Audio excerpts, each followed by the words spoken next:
નમસ્કાર મિત્રો, આજે આપણે બનાવીશું કોઈ પણ તહેવાર કે પ્રસંગમાં બનાવી શકાય એવા ગોળના લાડવા, જેને બનાવવા માટે આપણે સૌપ્રથમ એક મોટા વાસણમાં 1 કિલો જેટલો ઘઉંનો કકરો લોટ એટલે કે જાડો દળેલો લોટ લઈશું અને આ લોટમાં આપણે લગભગ 50 થી 60 ગ્રામ જેટલું તેલ એડ કરીશું અને લોટમાં સારી રીતે આ રીતે હાથથી મસળીને મિક્સ કરી લઈશું।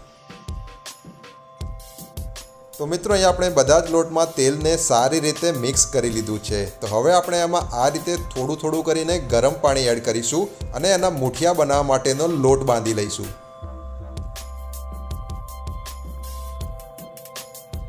તો મિત્રો અહીંયા આપણે લાડવાના મૂઠિયા માટેનો લોટ બાંધીને તૈયાર કરી લીધો છે।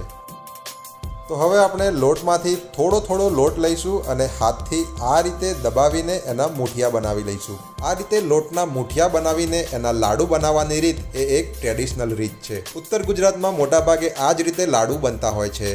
તમારી રીતે લાડુ કેવી રીતે બને છે અમને કમેન્ટ કરીને જરૂરથી જણાવજો।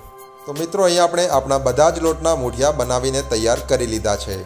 તો આ મૂઠિયાને હવે આપણે તેલમાં ફ્રાય કરવાના છે અને ફ્રાય કરવા માટે આપણે ગેસ પર એક કઢાઈમાં તેલ લઈશું અને એને ધીમી ફ્લેમ પર ગરમ થવા દઈશું। તો આપણું તેલ ગરમ થઈ ગયું છે, તો એમાં એક એક કરીને આપણા મૂઠિયા તળવા માટે નાખીશું।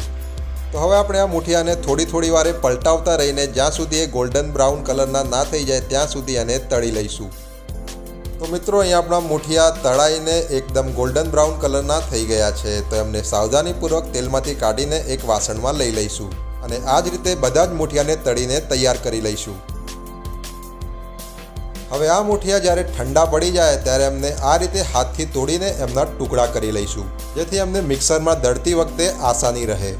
તો મિત્રો અહીંયા આપણે આપણા બધા જ મૂઠિયાના નાના ટુકડા કરી લીધા છે। તો હવે આપણે થોડા કરીને એમને એક મિક્સર જારમાં લઈ લઈશું। અહીં અમે મિક્સરમાં મૂઠિયાને ડાયરેક્ટ દળી લેવાના છીએ।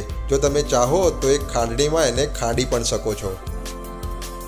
તો મિત્રો અહીંયા આપણે મૂઠિયાને મિક્સરમાં દળી લીધા છે। તો હવે એને એક વાસણમાં કાઢી લઈશું, પણ વાસણમાં કાઢતા પહેલાં એને એક ચાળણીમાં આ રીતે ચાળી લઈશું, જેથી એમાં જે મોટા ટુકડા રહી ગયા હોય એમને બીજા રાઉન્ડમાં દળતી વખતે એમાં લઈ લેવાય। તો મિત્રો અહીંયા આપણે આપણા બધા જ મૂઠિયાને મિક્સરમાં સારી રીતે દળી લીધા છે। તો હવે આપણે ગેસ પર એક મોટી કઢાઈમાં 300 ગ્રામ જેટલું ઘી લઈશું અને ગરમ થવા દઈશું। ઘી ગરમ થઈ જાય એટલે એમાં આપણે 400 ગ્રામ જેટલો ગોળ નાખીશું અને ગોળને આ રીતે સતત હલાવતા જ્યાં સુધી એ ઘીમાં એક રસ ના થઈ જાય ત્યાં સુધી એને ઓગાળી લઈશું। તો મિત્રો આપણો ગોળ ઘીમાં સારી રીતે ઓગળીને એક રસ થઈ ગયો છે। તો હવે આપણે આમાં આપણા દળેલા મૂઠિયાનો ભૂકો નાખી દઈશું અને બધી જ સામગ્રીને સારી રીતે મિક્સ કરી લઈશું।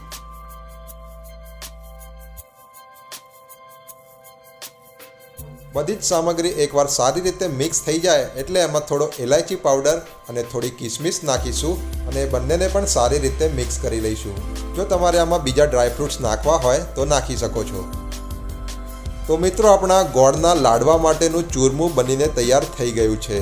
તો એને ગેસ પરથી નીચે ઉતારી લઈશું અને જ્યારે થોડું ઠંડુ પડે એટલે હાથમાં થોડું ચૂરમું લઈને એના લાડવા બનાવવાનું શરૂ કરીશું। તમારે જે સાઇઝના લાડવા બનાવવા હોય એ સાઇઝના લાડવા તમે બનાવી શકો છો।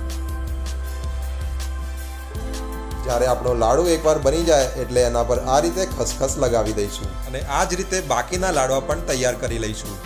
તો મિત્રો તૈયાર છે આપણા એકદમ ટ્રેડિશનલ રીતે બનેલા તહેવાર કે પ્રસંગમાં બનાવી શકાય એવા ગોળના લાડવા।